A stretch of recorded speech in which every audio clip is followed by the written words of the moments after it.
Hi, welcome to Brady's Blunders, where I show you the mistakes in my games, hoping you don't make the same ones in yours.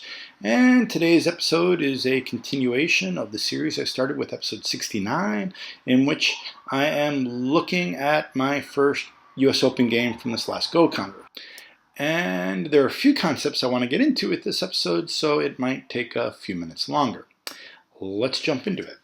So the cliffhanger from the last episode was this, and I said, is White's invasion or play at K18 good, really good, neutral, bad, or really bad? And why? And let me start off by saying that the play at K17 is a very common play, especially when White has stones at A and B. And the idea being, I, as White, I'm going to steal your base. I'm going to make it so you have to run towards the center. And so it's often a good form of attack. But it's not a real good form of attack here. And the reason is, even though White has stones at A and B, whatever I do, I'm going to make sure to keep things separated. And as White saves the attacking stone and make sure that it's okay, I hope to start controlling the outside and then be able to put pressure on B. So this is actually a slight overplay because it hurts B. So instead of taking the base, it's a far better move for White to go ahead and control the outside with a move like this. And I can just hear some of you right now saying, wait, that's not a real shape. White can't play there because it invites Black to double peep. And this is correct. It does sort of invite that, but it's not a double peep that White needs to fear. And in this case in particular, White's got some pretty cool counter moves if Black plays this peep. So of course, White is going to play here, making sure that this group has outside access. Black will push through and White will cut. Cutting here for Black isn't really interesting. It's just capturing a single stone and will give White forcing moves. White might be able to force here, might be able to force here, so it's just not terribly interesting for Black to play there. No, if Black is going to push and cut, Black's going to want to cut on this side to threaten these stones. But then all White needs to do is move out, threaten to capture that stone in the ladder. And if Black does something to help this side, then you can see the ladder right here. So Black can't allow that. Black has to go ahead and save the cutting stone. But then White gets this Tsuji here. And basically, once White plays this, he's going to capture these two Black stones. Black's best move locally is to go ahead and try to connect underneath, but then White can cross-cut here. So this is a very common Tsuji that we see in books, but you can see it really does apply in actual game problems as well. Because if Black goes ahead and tries to capture that single stone, he can, but now there's no way that he can save these two stones, right? Even if he connects, he has only one liberty, so he's captured. So if instead Black plays this way, again trying to connect his group out, now White can play here, and again Black can't connect because he'd be captured. So no matter what happens, White's capturing these two Black stones and has outside access, so White's quite happy. So that's why White doesn't need to fear the double peep. Okay, but that's not even the game. I just thought it was kind of a cool example to talk about. No, instead White went ahead and tried to steal my base. And I decided right now that my priority is to keep this stone separated from B. And if I have to sacrifice this stone to do it, so be it, no problem. But right now I don't even think I need to do that. And so I connected. When White played here, I had the option to play here, but then White could just connect underneath, so that's not interesting. And instead I blocked. And this is where White made another mistake. And the best move for White right now is just to go ahead and draw back. And if he does that, then even if I play here, it's not sente, right? He's connected. So this takes Gote and asks me, hey Black, where do you want to play? And it doesn't help me. Whereas his push through here, which is what he did, I connected, and now he has to answer in Gote. So leaving me free to play on the outside. And the reason this is a bad move, let's again change the order and say he comes here and I play here. Where's white? And at some time when this white group is safe, white decides he wants to attack this black group. Now he's probably not going to do it here because I'll happily give up those 2 stones, right? They mean nothing. And instead, he'd probably want to attack at a different point. Maybe it's going to be a double peep here, or maybe it's going to be a shape move like this, but it's probably not going to be the push and cut. And so this move sort of forces the issue, if you will, and isn't needed. That said, I'd have probably done what white did as well. All right. The problem for white is that my connecting is actually sente. So right now I'm getting pretty happy. This play here, which I played next, is a bit of an overplay. And the reason it's an overplay is, this is severe. I played it because I thought white was under great pressure, and to do that, play closely. But the problem is, white may be able to get away with a push and cut, right away, without even waiting. And I've just created a weak stone for that I have to worry about. So now this black group is getting weaker, and he's giving me a weak target there. So even this may work right away, but he doesn't have to do it right away. Just having the aji there means this was probably a mistake, and I'd be better served by being just a little bit looser, making sure I get good shape running to the outside. If white runs with me, then I can play this in sente and keep coming out, and you can still see how uncomfortable these white stones are. So this would have been a better continuation than what I chose. But I played here, white extended, and I extended. Now this push and cut doesn't work so well because it's a ladder that's good for me. Yay! And here is where white made a big, big mistake. And that was he played here, threatening to connect underneath. And I think he thought about this in 2 ways. Number one, if black doesn't answer, I can connect underneath. And number 2 is it sort of makes a half-eye type shape here. But the problem was, when I play this is sente for me, right? If white doesn't answer, then I can capture him just by playing hane on the other side. With a heavy sai, Jaloux played here. And I felt the game was now good for me because I gained sente to turn here. And this is one of those $1 million turns where you've got a strong shape that starts to control the whole board. So next, white pushed here. I answered. White played here. I answered. And okay, so next problem. What is the best move for white right now with regards to this white group? Can it live? If so, how? Or is there something else it should do? As usual in these videos, I've got a few questions, and I'll only suggest you pause for the first one. But if you want to think about it and pause, go ahead and do that now. Okay, white can straight up live with this move here. And if I want to keep him disconnected, I have to answer, and then he can play here. And now A and B are mian, right? He'll get to play either A or B to get 2 eyes, so white's fine.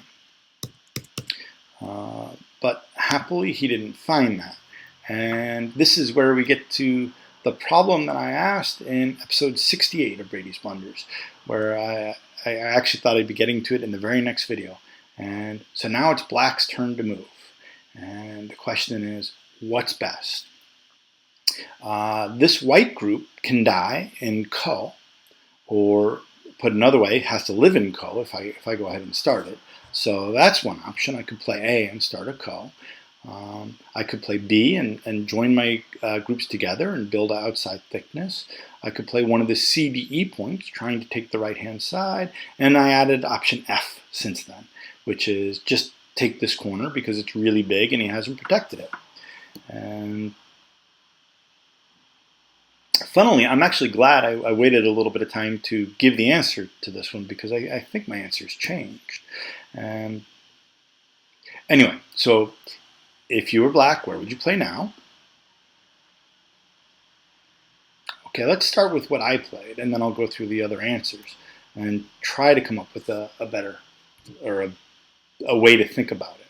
And that is, I played D, and I decided I really want to try to control the right-hand side, my potential.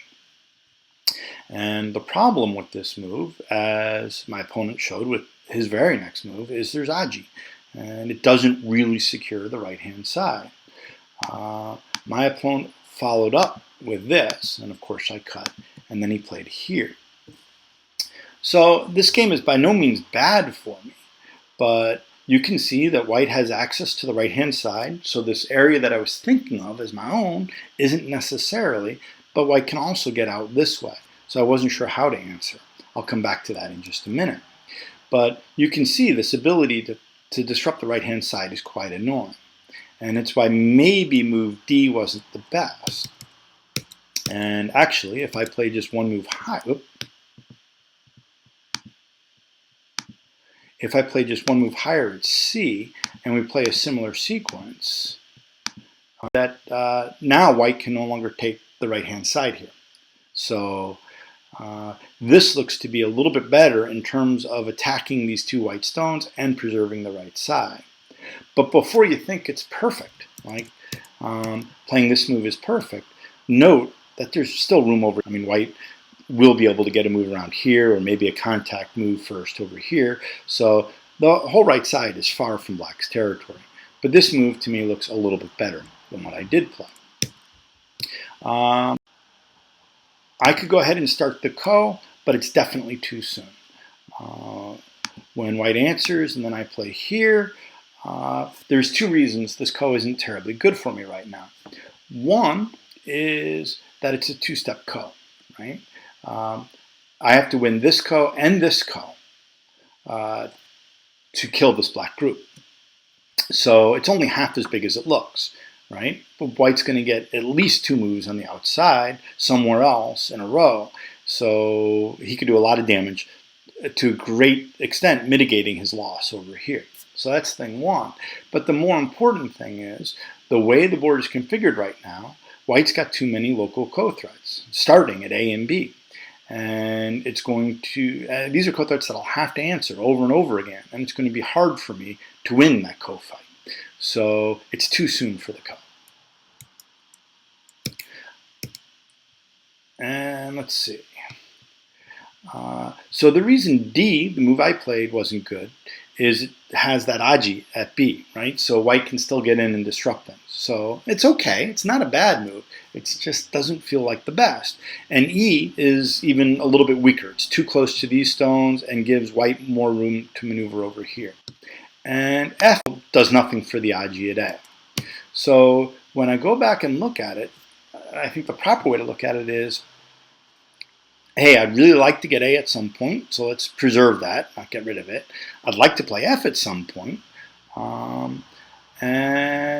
now, what I'd really like to do is to own the right side, but then as I look through these variations, there isn't a way to, for sure, own the right side. Well, when that's the case, then what I can do is go ahead and play a move that asks white, where do you want to play? And it leaves me with two really good options, right? And the move here, which if I'd done this video a couple of weeks ago, I wouldn't have recommended, in hindsight, is probably best. It does a few things. Number one, by linking these groups up, they're safe, right? I've got nothing to worry about. And so they're thick and safe, and that's good.